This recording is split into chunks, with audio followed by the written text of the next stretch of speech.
কলিযুগে নারদীয়া ভক্তির কথা এজন্য বলা হয়েছে যে মানুষের এখন আর অত বুদ্ধির প্রখরতা নেই যে শাস্ত্র মন্থন করে তত্ত্ব উদ্ধার করবে, এত দীর্ঘ জীবন নেই যে বহু প্রকার উপাসনা করে তাকে সন্তুষ্ট করবে।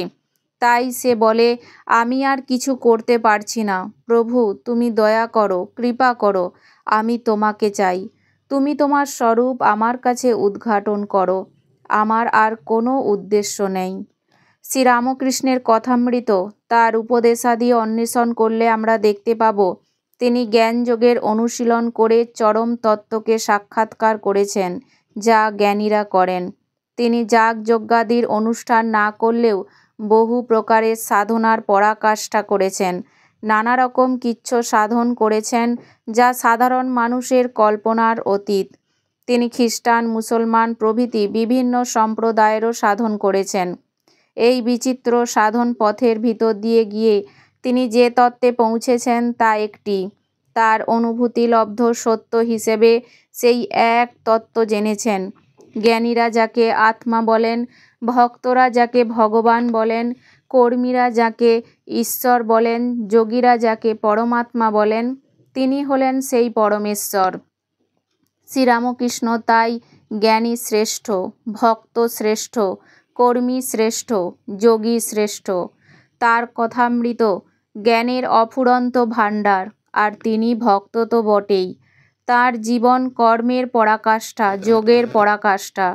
কথামৃতে পদে পদে ভক্তির কথা। এই যে ব্যক্তিটি, তিনি নিজে কি, এ সম্বন্ধে তারই একটি দৃষ্টান্ত বলি। এক জায়গায় তিনি বলছেন, একজন একটি গাছের কাছে গিয়ে দেখে গাছে একটি অপরিচিত প্রাণী, অপূর্ব তার টকটকে লাল রং। এসে অন্যদের বলছে, আমি এই গাছে এক অদ্ভুত প্রাণী দেখেছি, টকটকে লাল।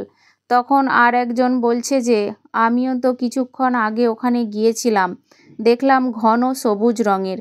এই রকম বিভিন্ন লোকে বিভিন্ন রকম বলছে আর ঝগড়া করছে যে তুমি বাজে কথা বলছো, এ বলে লাল রং হলদে, ও বলে হলদে নয় সবুজ।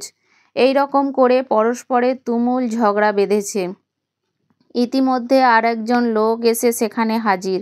সে বলছে, তোমরা কিসের জন্য ঝগড়া করছো? সব শুনে সে হেসে বলল, তোমরা যে যা বলছো সব ঠিক, কিন্তু আমি ওই গাছের তলায় থাকি, দেখি সে কখনো লাল, কখনো হলদে, কখনো সবুজ, কখনো অন্য রং, আবার দেখি কোনো সময় তার কোনো রঙই নেই। শ্রীরামকৃষ্ণ তেমনই একজন মানুষ, যিনি ব্রহ্মের অনন্ত পরিচয়ের তত্ত্ব দিচ্ছেন মানুষকে। তাকে আমরা কি বলবো? জ্ঞানী না কর্মী না যোগী না ভক্ত? কোনো একটি বিশেষণে তাকে বিশেষিত করা যায় না। একজন তাকে একরকম দেখেছে, আর একজন অন্য রকম। আমরা এক একজন এক একটা অংশ দেখে সমগ্র বস্তুটির সম্বন্ধে ধারণা করি এবং মনে করি আমার ধারণাই অভ্রান্ত।